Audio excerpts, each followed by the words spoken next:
Hello, good afternoon, and welcome to Midday Live on TV3, coming to you from our studio here at Adesawe in Accra.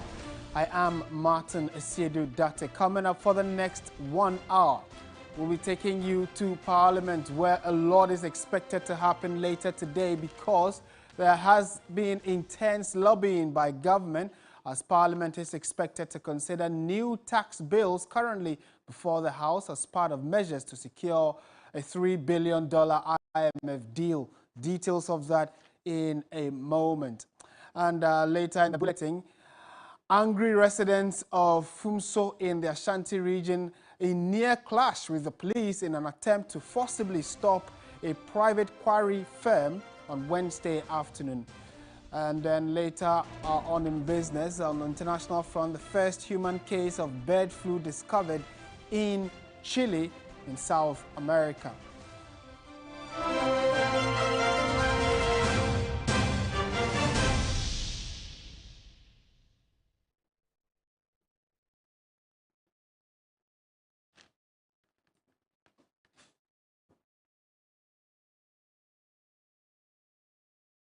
All right, so thank you for staying with us. Let's settle for the details of our stories now. And many of the stories we have for you, I'm sure you should be passionate about them.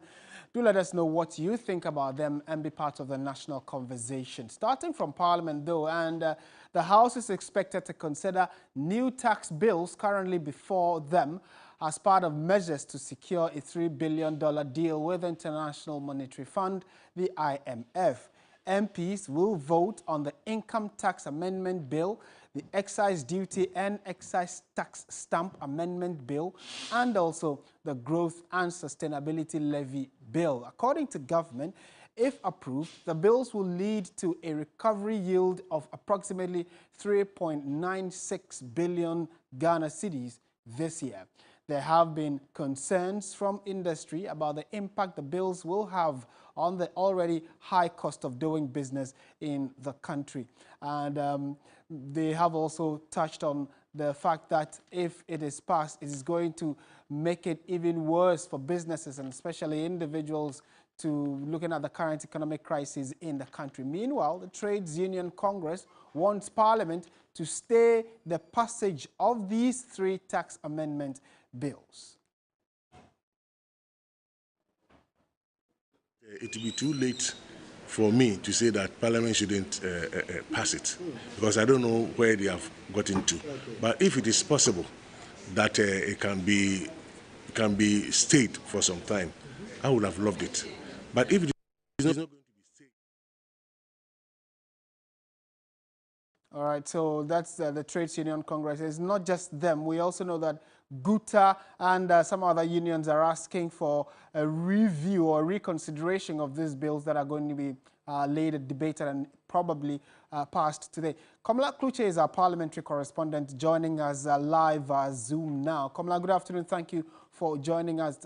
What are the numbers likely to be? What talk to us in terms of first attendance and whether or not this conversation about the bill has commenced? Well, the conversation about the bills commenced, days back, and the expectation is that Parliament will consider the bills. That's for tomorrow, likely before they may be rising. From indications prior to today, the majority leader, who is the chairman of the business committee, had indicated that the House will rise on the 31st, which is tomorrow. It does not appear that that may be happening because, one, he himself, I'm told from reliable sources, is out of the country. A few members on the majority side are also out of the country, and also the minority side, all on official duty. But I mean, in terms of the numbers, it's now coming down to 137 as against 136 minority MPs. So the majority MPs are 137, inclusive of the second deputy speaker, who is an independent candidate who chooses to do business with the MPP. Now, what that means is that, well, on the scale, there are 136 members. But it now behoves on the majority to be able to convince the Domi Kwabenya MP, Sarah Joa Safo, to come to the House and also take part in the vote. And if she takes part, as to whether she's going to vote for them or not, we do not know. In the past, she's not been able to attend to it. We've seen her 3 days ago, she was in the House. A day before the Friday vote, she was in Parliament. But on the Friday, she couldn't come to the House to partake in the approval of the president's nominees. Now, if that's anything to go by, it means that the minority is equally going to be heavily depending on her, as well as the majority as well, because of the Kumewu MP who unfortunately met his untimely death. But as we speak to you, the minority has resolved again that they are going to be rejecting these revenue bills. For them, they make the point that, well, if these taxes are not passed, despite the fact that Ken Ofori-Atta and some top government officials say the country is going to grind to a halt, there will be extreme difficulty. They do not see it that way. They think there's so much excess in the system, there's so much wastage in the system, and that if government is able to pluck all of these, the 4 billion they're looking for is just something very small. A meeting the minority had today, that's the minority caucus, they reaffirmed their resolve to do this. I've been speaking with the Tamale North MP, Murtala Mohammed, who has said that despite the disappointing voting that came from their side, they are willing to repair their image. This was what he said to me a short while ago. You had a meeting this morning as a caucus. What's the position of the minority on the revenue bills? Well, I thought you, the media, already indicated yesterday what the position of the minority is with regards to those taxes. I mean, and I'm just going to reiterate same. We think that it is unacceptable to burden the already burdened Ghanaian with such taxes, and in any case, there is no any reason why government would want to burden the people of this country with, more taxes. These taxes they have nothing to do with the IMF, arrangement, and that is the story that have been, peddled out there. So we are very convinced, and sometimes one gets extremely worried to speak on this. The good thing is that this voting is not going to be done through a secret ballot. It's going to be an open ballot. So we are just hoping that we get our 136. And we are very convinced that the 136 are all going to vote against those taxes and any other thing they bring. All right, so Komla, in wrapping up this particular aspect of the two conversations we are having with you this afternoon, do we know whether or not the GUTA, the TUC and other labor groupings, are they in Parliament trying to reason with the MPs, especially the minority side, so they do not pass the bill? Have you seen any of them around? Well, I've not seen executives of GUTA yet, but Martin, I can tell you from where I'm doing the broadcast from, but we just opposite the International Conference Center. Some people are picketing over the new taxes that government intends to have passed, and these are individuals who are holding the placards and all that, indicating their aversion to the new taxes that they say would impose further hardship on them as individuals, as businesses, and then collectively as Ghanaians. So, well, if these are individuals from GUTA or they are from the AGI or the TUC, well, just a handful of them are doing the picketing over there. As to whether this is equally even going to have any effect on government going forward with this, we are unaware, but we have seen government chief spokesperson Kojo Oppong-Nkrumah indicated that, well, they are calling everybody to come on board. There's a need for them to have a JoJo on this. They need everybody on board to be able to have this taxes approved for them to realize the 4 billion that they are seeking. All right, thank you very much, Komla Kluchi, for the quick wrap on the 3 tax bills expected to be debated, and probably the voting will take place today. We would get to know by close of day today, because he will be updating us. We're staying in Parliament, though, and Komla, stay with me. We're staying in Parliament because the Legal and Constitutional Committee of Parliament has recommended the passage of the Promotion of Proper Human Sexual Rights and Ghanaian Family Values Bill. The bill is now to be renamed as the Human Sexual Rights and Family Values Bill 2021. The committee, in its report, says it has considered the opinion of the Attorney General and factored it in its report, factoring in the human rights of all persons that must be respected. And in the last few days, this particular conversation has been reignited by the visit of the U.S. Vice President Kamala Harris, who left Ghana yesterday afternoon. So, Kamala, what exactly are some of the amendments to this bill? We just know about the name change, but what other amendments are there in this bill? Matt, I'm going to take you through the conclusion and the recommendations of the committee. And this is a report that's been signed by the chairman of the committee Committee on Constitutional, Legal and Parliamentary Affairs, Kwame Nyimedu Enchi. And the recommendation is as follows: that the committee noted the majority of Ghanaians were in favor of the passage of the bill. However, there are significant human rights concerns which are worthy of consideration. Pursuant to Article 12.1 of the Constitution, all organs of the state, including the executive and judiciary and parliament, have a constitutional duty to respect and uphold the fundamental human rights enshrined in the Constitution. The committee also notes that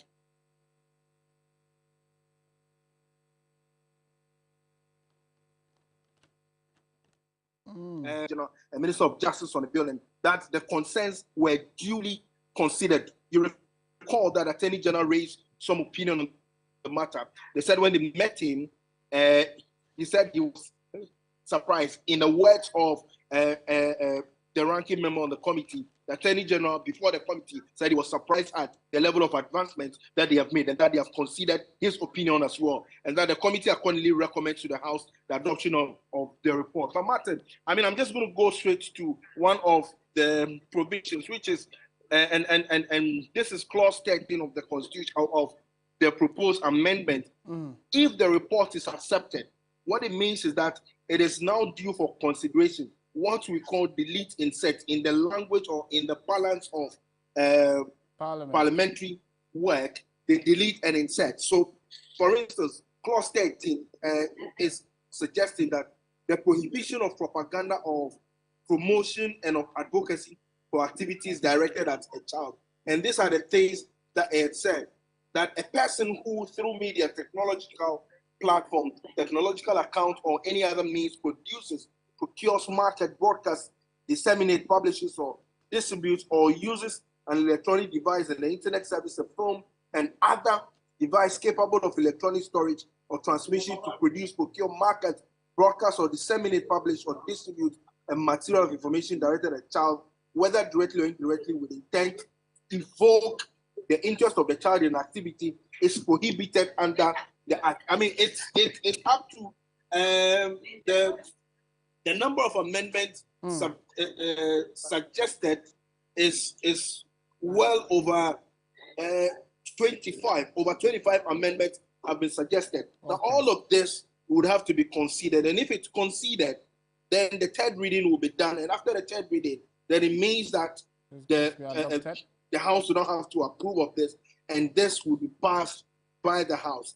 I'm not too sure if it's anything to go by. Tomorrow, they are rising. That's per information the majority leader gives us. Right. That they are rising tomorrow. If they will be rising tomorrow, it is not possible that all these amendments will be done before they would rise for the holidays. But hopefully, I'm sure when they come back, they'll be able to consider it. But at this stage now, what's being considered is the proposed amendment. Now, the committee's report will have to be approved first before they will be able to do that. Komla Klutse, thank you so much for that report from the House of Parliament and updating us on a number of developments regarding the Proper Human Sexual Rights Bill, which is before the House. A lot of amendments have been made, and you know, in subsequent bulletins, we'll also try and walk you through so we all have we'll be on the same page on this very interesting national conversation about LGBTQ rights, human rights, cultural rights, etc.,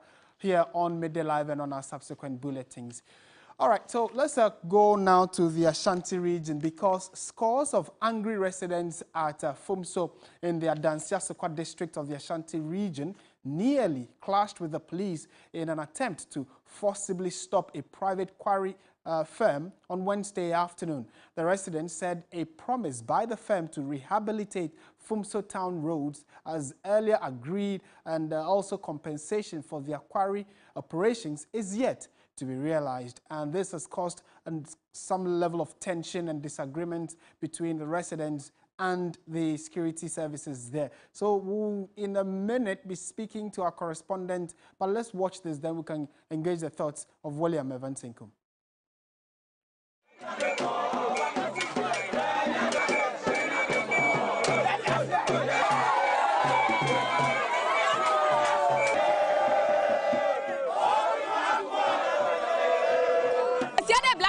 Me bad me who am blasted but almost 12 to 1. Let me papa mo ya blasting me ban da ho no free esoro aba shifo me akura keto masimi dan adan nyina papa isi me gina me ni boafo sika me ko to cement aye ikula me nya bi etisi aso ma anya dan na ma ya o ma me cement dia omunya ya kwa me TV asai. We as a company accept this petition. Their grievances are welcome and we take it in good faith. We are to be blamed, first of all. But we wouldn't also retaliate because it wouldn't help. We wouldn't want to fight, we don't want to cause mayhem. But then it's good that as you come here, we plead and we are begging that anything that is in this petition, it will be dealt with. All right, so still on this subject, William Evans Inkum, Ashanti Regional Correspondent, has joined us on this. William, good afternoon. Thank you for joining us. What's the very latest regarding this, confrontation between the residents and the operators of this quarry firm? And kindly unmute for me, Evans. All right, so is it better now? Yes, yes. All right, so dialogue has been able to successfully subdue anger. That is overnight. There have been some level of high stakeholders meeting just to at least address the current impasse within that particular community.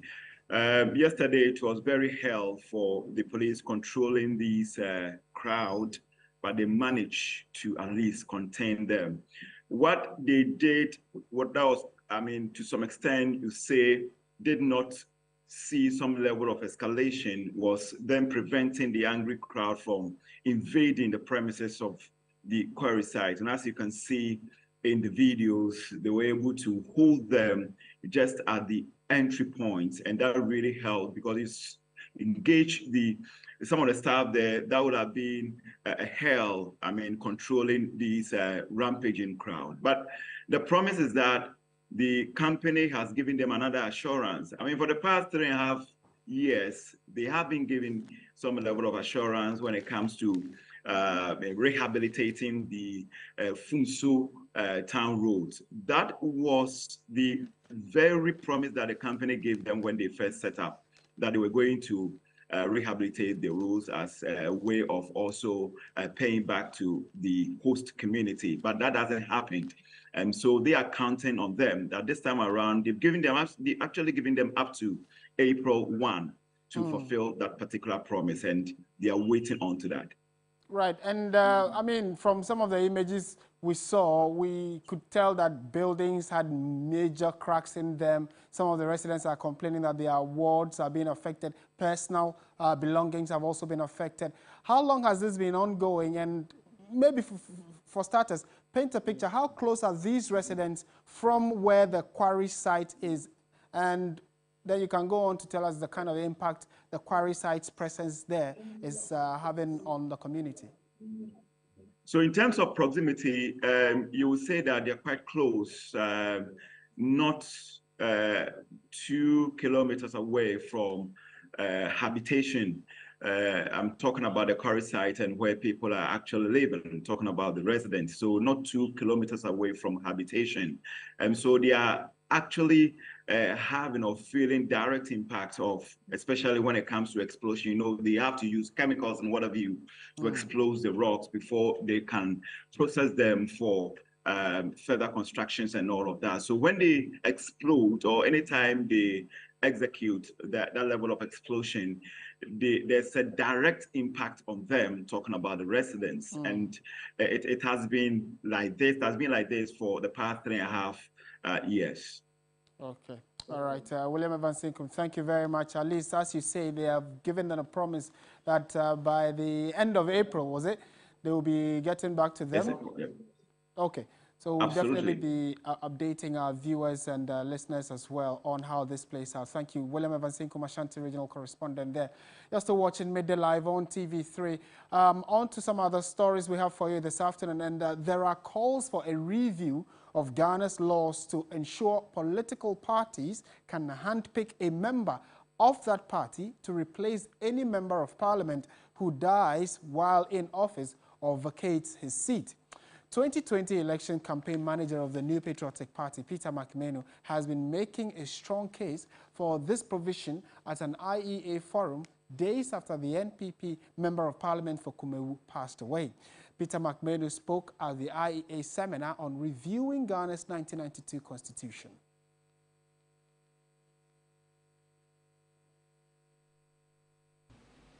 On the death of a member of parliament or a vacancy occurs in parliament, the clerk of parliament shall notify the electoral commission in writing within 7 days after the vacancy occurred, and a by-election shall be held within 30 days after the vacancy has occurred. The United States is the mother of all multi-party democracies in the world. And I recall, or all of us will recall, that in 2008, when President Obama, as a senator, was elected as president in December, his seat as a senator was filled by the Democratic Party. It wasn't filled by a by-election. So we are saying that when a person dies, or for whatever reasons, resignation, the party that brought him into parliament during the general election must be given the opportunity, like the United States does, to replace him, so that the acrimony, the costs, etc., associated with by-elections will be a thing of the past. All right, so that's the proposition from Peter McMenu, leading member of the New Patriotic Party. Executive Director of the Africa Center for Parliamentary Affairs, Dr. Rashid Rahman, believes a much bigger conversation is required on the subject matter, even though he agrees that such an arrangement could lead to cutting down cost of organizing by-elections. He spoke to Alfredo Kansei on Ghana Tonight.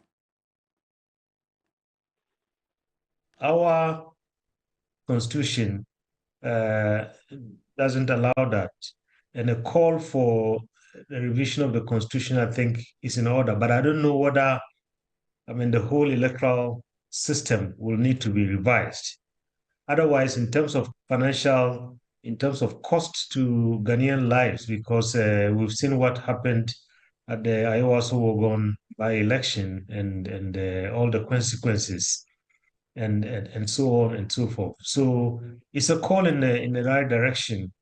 I don't know what is needed, whether just simply tinkering with the Constitution is enough, or we have to go and touch our electoral system. I think there are many who have called for some changes to our electoral system to, for instance, move away from this first past the post to maybe a proportional representation kind of system. Dr. Kwesi Amache-Boateng is a political scientist at the Kwame Nkrumah University of Science and Technology. He's joined us to have a quick chat on this particular proposal. Doc, a very good afternoon to you. Thank you for joining us. Good afternoon, and thanks for receiving me? There are clear, orders in what the Constitution says we need to do as a country when an MP dies or resigns or steps down, that a by-election should be held. But then there is a proposal that, look, if the person was with NDC or MPP and vacates that position, let's just pick another or allow the NDC to pick a replacement for that person. And the idea is that it's going to cut down the acrimony, it's going to cut down cost for a by-election, all the pressure that comes with it. What would you say to that proposition? Good idea? I think the proposition is quite fair because, the Constitution generally is an institution. It creates that sort of environment within which political activities unfold. And if you work with it for a while and it comes out that there are certain developments that do not augur well for the system, then there's nothing wrong reviewing, the constitutional provision. When it happens like this, then you want to know what really was the reason why Ghana decided to go in for this one, irrespective of the fact that, the U.S. system that, references are being made to is the way that it is. The understanding in there is that once a party wins in a particular constituency, the party should be allowed to, have their, their representatives at least stay on till the end of that particular session. It's only fair. The Ghanaian one actually has not helped us well so far.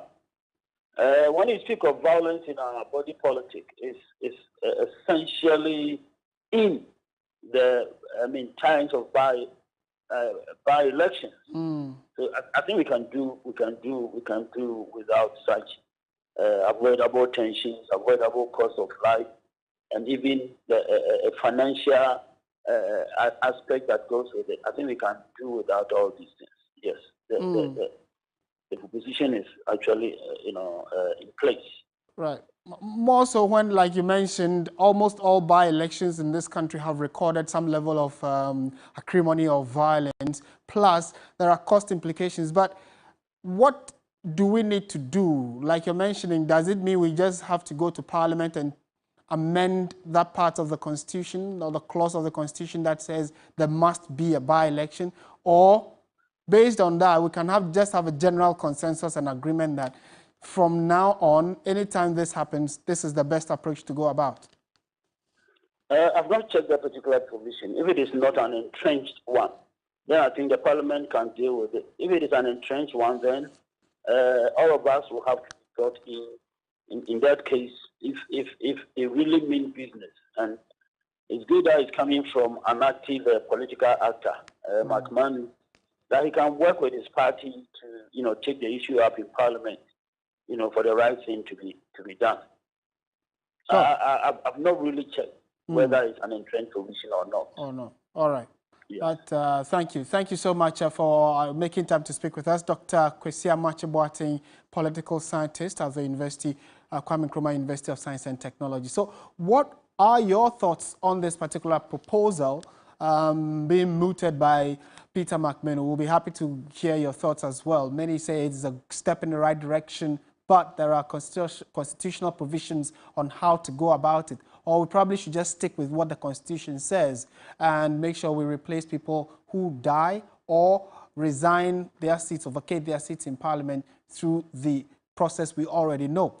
Do share them with us on Facebook, Twitter, and also on Instagram. My personal handle on Twitter is @NewsieMartin. Do hit me up and let's have the conversation beyond just this platform. On to some other stories now. Out of 32 doctors who were posted to the Bono region in 2022, only 9 have reported to post. The Bono Regional Health Services director has described the development as worrying, saying that the region currently is in critical need of doctors to save lives. Regional Director of Health Service, Dr. Kofi Amo Kodie, has meanwhile appealed for swift intervention. In the review, we were giving 32 doctors were posted to this region, but unfortunately, only 9 of them reported. Because Bono is not deemed to be one of the affluent regions to attract doctors. I think we would like to urge our stakeholders to, as a matter of fact, put together incentives that will attract medical officers to this region. The service, that is Ghana Health Service, perhaps should be allowed to employ its critical staff. In other news, the Executive Director of Peasant Farmers Association of Ghana, Dr. Charles Nyaba, says farmers across the country are not pleased with the quality of inputs supplied under the Planting for Food and Jobs program between 2021 and 2022 farming season. Speaking at the sidelines of the 4th National Advisory Committee meeting on the 4R Nutrient Stewardship Program, Dr. Nyaba called for a new and a review into the Planting for Food and Jobs implication. Yes, more than 60% of the budget for Planting for Food and Jobs has always been on fertilizer, ignoring the other component. And that is a serious challenge because there were farmers who managed to produce, getting good market, post-harvest losses became an issue. Okay, extension services became an issue. So farmers, there are instances where farmers bought fertilizers, they misuse it, the right application was not done, and stuff like that. Most smallholder farmers I spoke to are losing confidence in Planting for Food and Job fertilizer because the quality in 2022 was that bad. Farmers bought the fertilizer, they place it on their crops, fertilizer lie there for more than 1 month without dissolving, and they are not seeing any impact on their crops. So when I spoke to most of the farmers, they said this year they prefer to go for the open market fertilizer. The concept of Planting for Food and Jobs when it started was good, but for the past 2 years, the way it's being implemented in terms of the cost and the amount of government subsidy, and then also the quality of inputs that are supplied under the Planting for Food and Jobs has actually affected its essence for implementation. This is still Midday Live on TV3. Stay with us. We have much more for you after this break.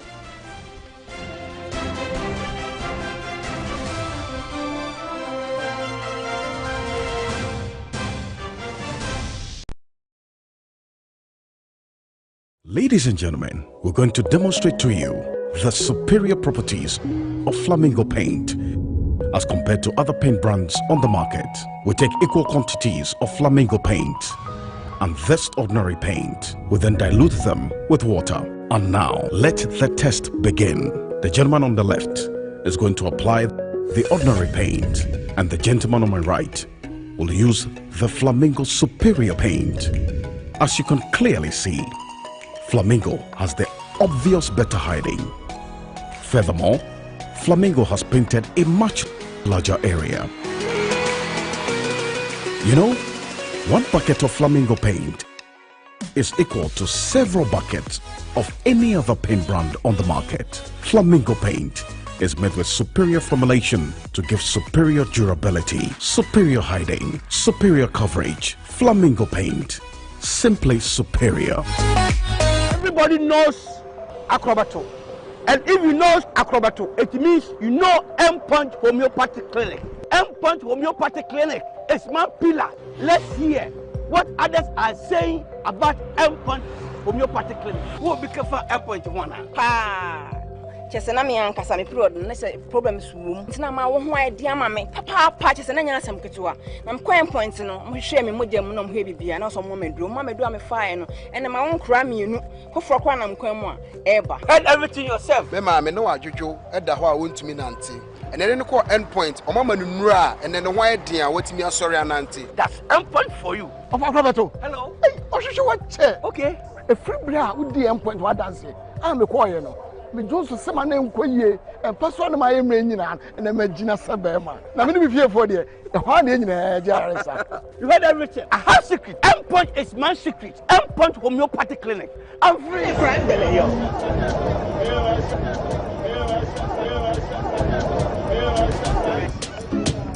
Open your eyes. People fall and they rise.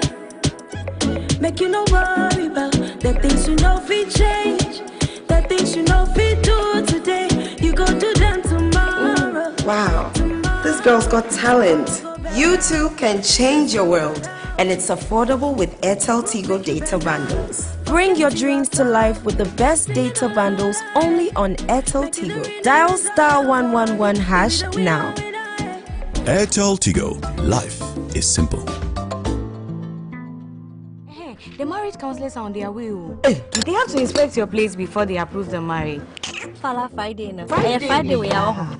I think they are here. Let me call you back.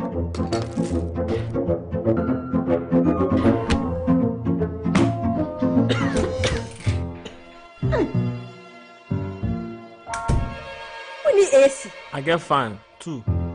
We need fridge. Many sure procedure about washing machine crowd. What need TV? Hey, just what them had here. And Pankwana. Hey, where they are to Pankwana? At the entertainment in Kwadi. Hey, the assembly. Our way, Embassy. Hey, Rachel, into TCL Fala Friday promotion. Into one day.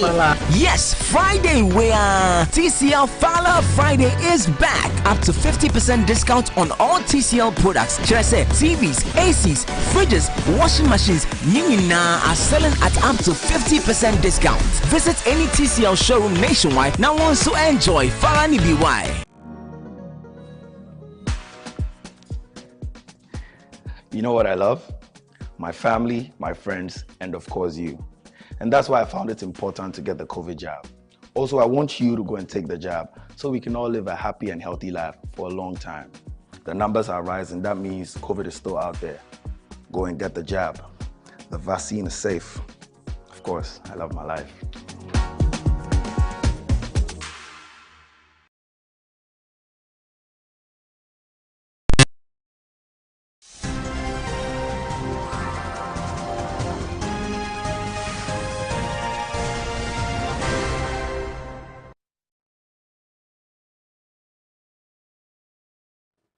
Welcome back to Midday Live on TV3. Time now for business. Parkwesi Asare is with us in studio. Hello, Parkwesi. Hi, Martin. Good to see you. All right. So what's going on in business? All right. So let's bring you the very latest in the world of business. And we begin with happenings on the domestic front, where despite the negative impact of the domestic debt exchange program on the banking industry, Zenith Bank Ghana remains one of the well-capitalized banks. The bank's parent company in Nigeria has recently announced it has set aside over $250 million in parts to cater for impaired losses that may arise from the debt exchange program. Now, 3Business earlier reported the funds were set aside for recapitalization, but our further checks show the bank is solid. So we called up Dr. Boaji Deborah, who is our in-house financial consultant, and asked him what it means to set aside funds for impairment losses.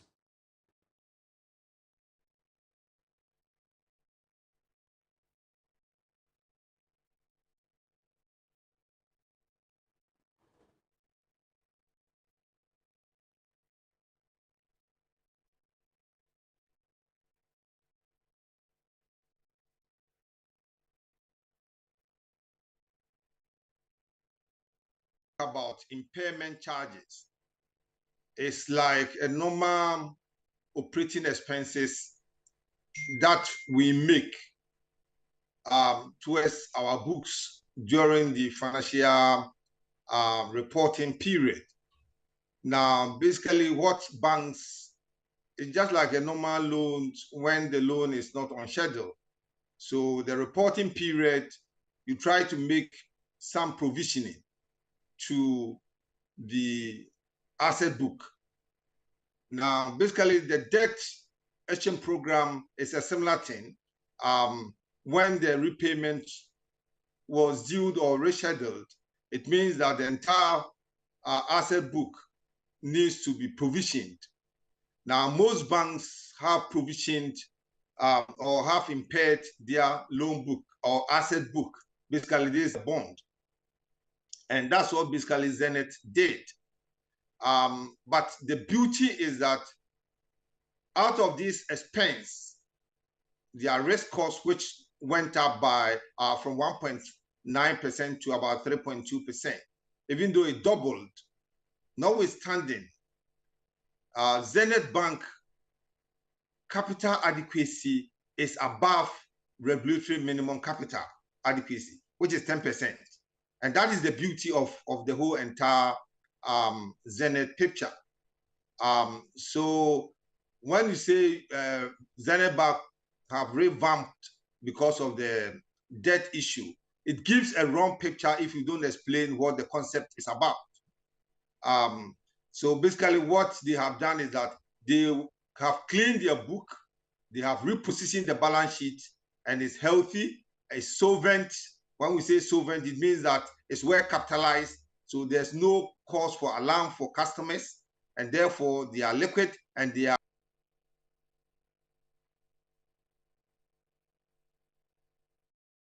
In other news, some equities on the Ghana Stock Exchange are rebounding after the market recorded a negative growth last year despite the lingering uncertainty. The development, according to the managing director of the exchange, says it signals that investors want to explore stocks as a means to diversify their portfolios.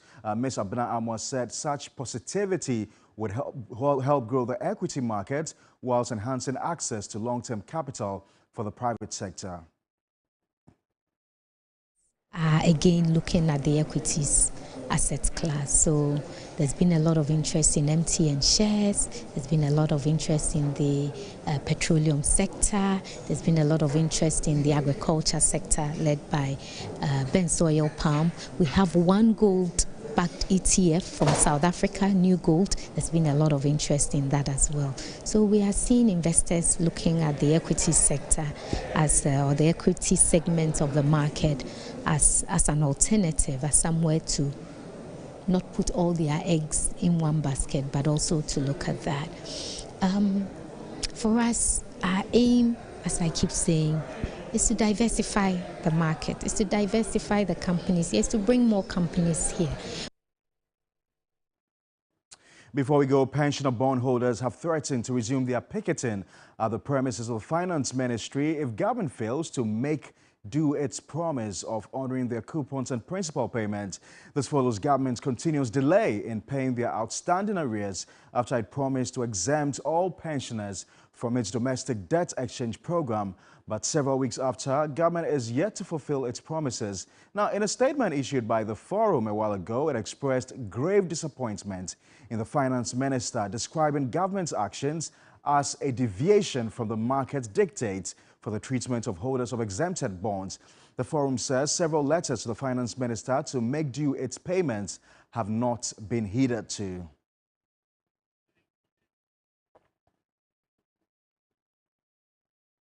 Well, that's all for the very latest in the world of business. Of course, for more business news stories, do also visit our website. It's www.3news.com.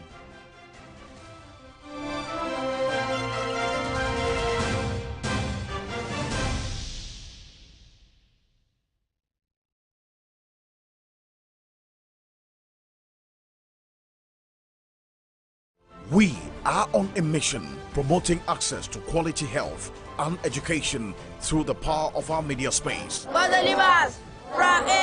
Since 2014, we have made great impact. TV3 mission now drives Ghana's quest to break barriers and provide access to inclusive and quality girls' education, together with women's maternal health services. Our mission to address the needs of the socially excluded has won the admiration of many. Indeed, TV3 mission gets you the results. Mission is live on TV3 News 360 every Saturday and Sunday. Supported by Star Ghana Foundation, with thanks to Foreign Commonwealth and Development Office.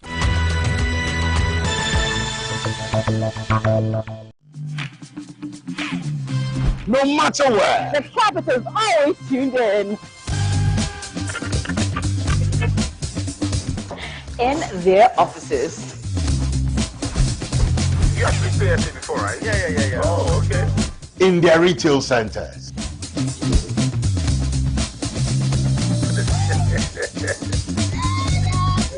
Even in their busy marketplaces.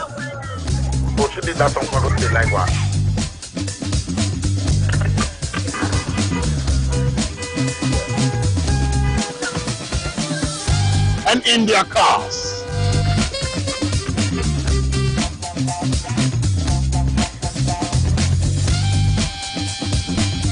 Even in their homes and in their rooms, they listen.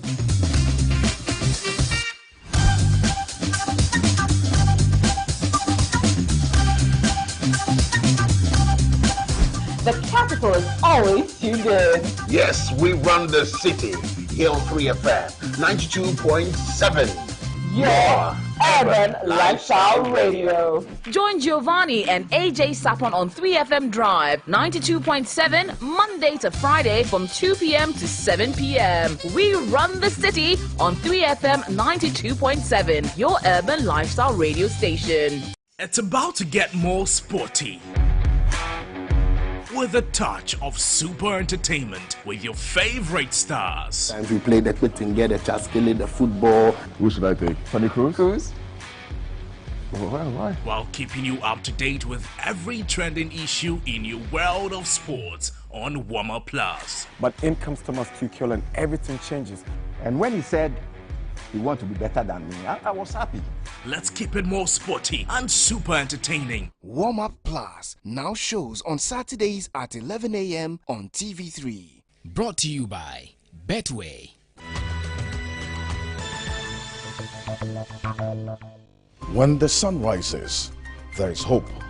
While this hope lingers on, the citizens look up to the government, the economy, the national development agenda, and everything in between.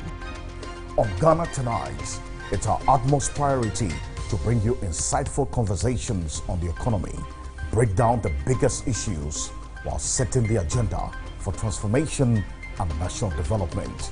The big and important stories are treated from the human interest angle, while the facts and the figures are painted with precision. So now, let's cut the convention and start the conversation here on Ghana Tonight. I am your host, Alfred Okamsi. Ghana Tonight shows Monday to Friday at 10 p.m. on TV3.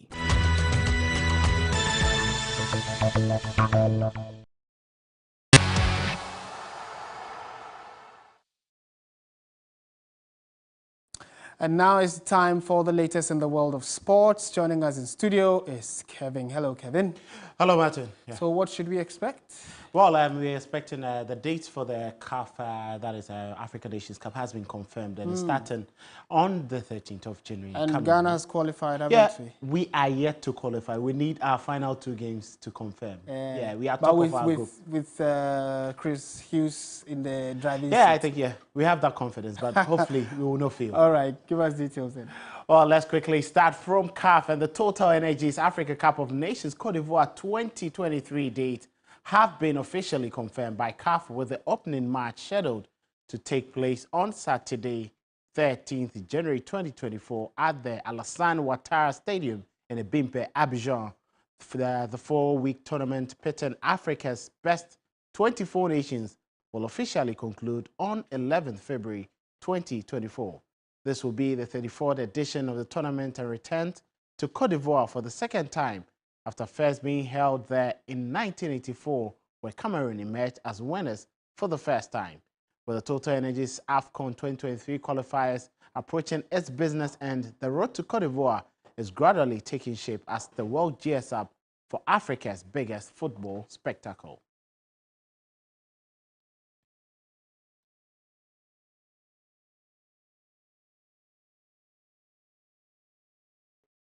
Now to the UK, and Thomas Partey is optimistic that he can give Arsenal a boost by being fit to face Leeds United on Saturday. Partey was an unused substitute for Ghana on Monday night during the 1-0 draw in Angola, and Black Stars manager Chris Hughton said afterwards that he was struggling with a small injury. Hughton added that it was too big of a risk to start Partey, but the midfielder is hoping to be involved for Arsenal this weekend as they continue their Premier League title charge. Partey travelled on international duty with Arsenal's lead performance physio, Simon Murphy, and will be assessed over the coming days. The full Arsenal squad are due back at London Colney on Thursday for training after individual players return from the international window.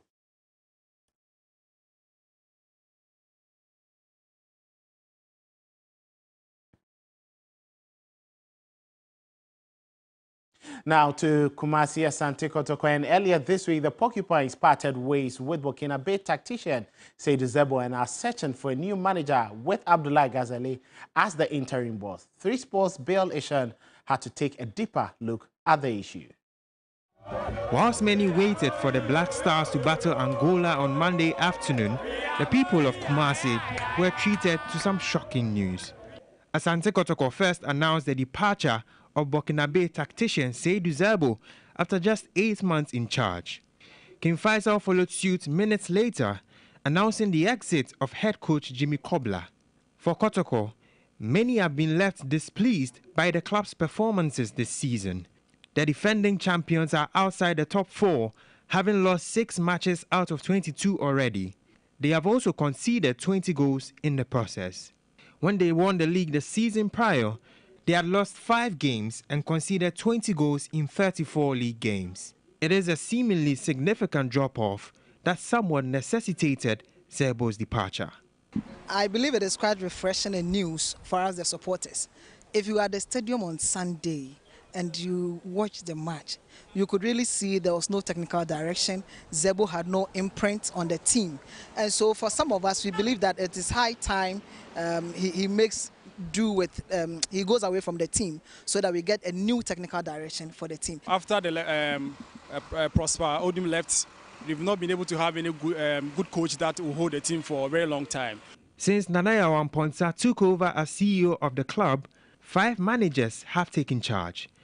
A league title has been earned and some drama has been witnessed. Is this trigger-happy style the way to go? Does it guarantee success for the trophy-hungry city? There's a part of him that can be trusted, that he can make the right calls. So the next manager who comes after Zerbo is going to be crucial, because if that manager comes and it doesn't work, then the blame is going to be shifted from managerial or technical to something else, and it could very much be on the doorsteps of management. With one of the hottest seats in Ghana vacant, the rumor mill has been very active. Former Kotoko manager C.K. Akono has been linked with a return to the club. Kwesi Appiah could also return to management if he decides to push for a role, and fans will likely throw a huge party if they see Prosper Nate Ogum in the dugout once again. Well, that'll be all for sports, but don't forget there are matches coming up this afternoon. Legon Cities against Asante Kotoko, NRTU against Great Olympics in the Ghana Premier League. My name is Kelvin Olson's Entertainment with Helen up next.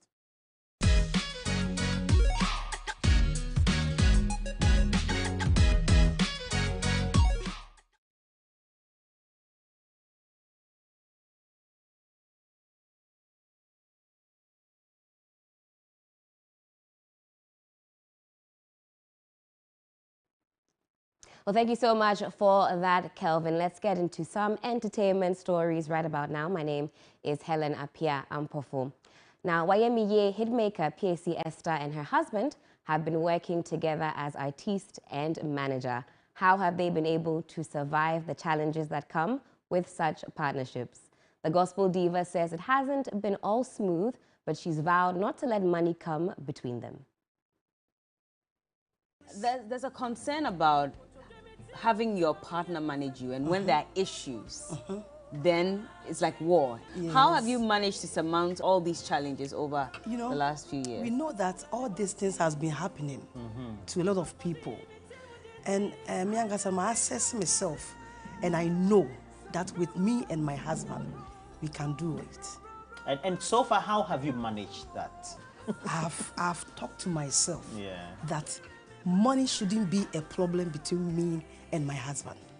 Okay, or money shouldn't be a problem between you and your manager. Yes, or my manager. Because money shouldn't he's at the be same a time problem your at manager. all. Money shouldn't be a problem at all. So it's never even read its head. Never. Sometimes it's not even just money, but you want to go a certain direction. Your husband or your manager too says, no, I don't think so. Yes. This is where we should go. Yes. How do you draw the line to agree to disagree? So sometimes, you know, as human beings, definitely, you know, sometimes we have our differences. Yes. Sometimes it's not that smooth. Because and more business. So yes. But one thing that I've tell myself, say, when you got to a problem line like this, you have to know your limits, that you are still a wife. So that has kept yes. this relationship. Yes.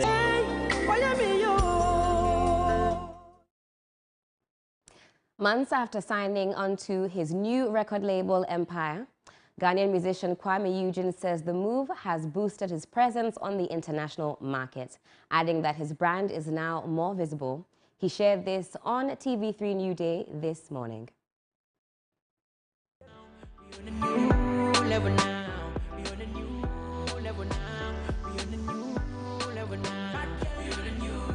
It's been a good one. It's been a good one because I say this thing all the time. Lings understands what's going on here in Ghana. They do? They really do. I mean, that's why we can say, if not the best record label in the country, one of the best in the country. I mean, they've been able to produce the likes of myself, Kidi, and now Adina is working with us. We have Miss V to Asem. So, I mean, Lings has been very successful when it comes to this music business. But international-wise, Empire understands it very well. So they handle artists like Asake, to Kiss Daniels, to Fireboy, Black Sharif, myself. So that collaboration was something I actually wanted. I needed that to be able to do good on the international side as well. So who initiated the conversation with Empire? Because you're saying that it's something you wanted. They were just admiring me from far. Oh, okay. Yeah, I mean, it's a big record label, you know, these record labels, what gets involved into somebody that can bring them funds back and put them on some level as well. So it was a give and take 10 days. So Kwame Eugene from far and they were like, look at some numbers. Okay. And it's looking good. So we came together, had a good conversation and it worked. So are there drawn lines between Lings and Empire as to what Lings can do and what Empire also can do? Actually, it's like a family thing now. Okay. But I mean, regardless, because Lings understands what's going on here in Ghana more, they're allowed to make some decisions locally. But international, I think it's mainly Empire decisions. When you look at all these artists who are signed on, because the likes of Asake, I mean, these are very big artists who are also crossing the borders just like you are. If you look at the kind of work that they've done over the years, what would you say would be the difference between what we do here and what they do, which is why for some reason they seem to get most of the attention internationally? I think it's the fans. Okay. The fans and the connection to pushing your songs to some markets you don't actually have before.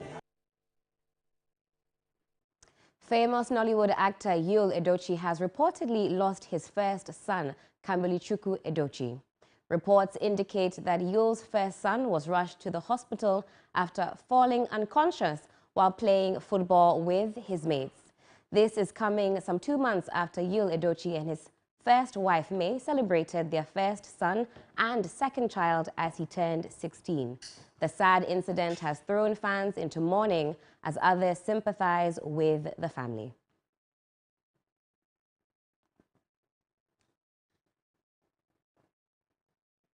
And that's all we have for you on the entertainment front. There's more by way of international stories. Martin has more. Thank you very much, Helen, for that. Let's find out what's happening elsewhere around the world. And in Chile, southern part of America, the first human case of bird flu has been discovered, and the nation's health ministry announced on Wednesday. According to a statement released by the ministry, the case was found in a 53-year-old man who had severe influenza symptoms but was otherwise stable, reported Reuters. The government is also looking into how the infection spread and who else came into contact with the patient. Since late last year, Chile has only documented cases of the H5N1 bird flu in wild animals. At least 14 Latin American nations have reported outbreaks of the highly pathogenic avian influenza virus. And that's how we bring the bulletin to a close. Thank you very much for watching. Our website, 3news.com, has many more stories for you. Do have a good afternoon, and as always, stay positive. I am Martin Esiedidate. Bye.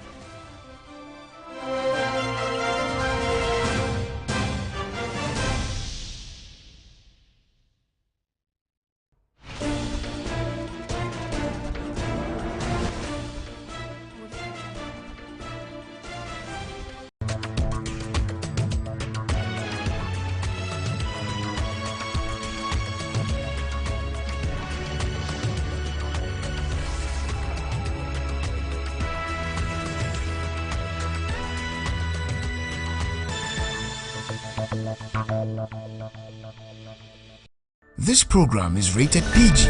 It contains scenes of brief nudity, mild violence, and strong language. Parental guidance is advised.